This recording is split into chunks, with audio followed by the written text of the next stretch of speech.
சபை உறுப்பினராக பதவி வகித்த ஐக்கிய சமாதான கூட்டமைப்பின் வண்ணாத்தி சின்ன முதன்மை வேட்பாளர் AMJ முகமது ஜவுஃபர் அவர்கள் தனது உறுப்பினர் பதவியிலிருந்து உத்தியோகபூர்வமாக ராஜினாமா செய்தார்.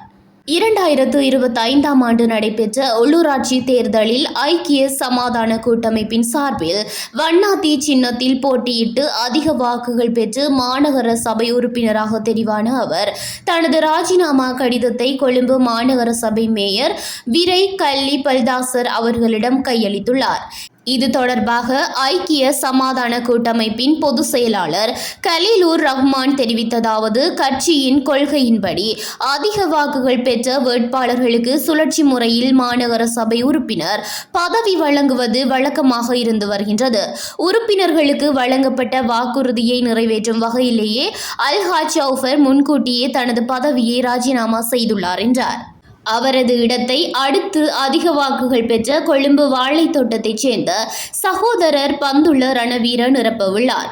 அவர் அடுத்த 1 வருட காலத்திற்கு மாநகர சபை உறுப்பினராக பதவியேற்று சேவையாற்ற உள்ளதாகவும் பொதுச் செயலாளர் மேலும் தெரிவித்தார்.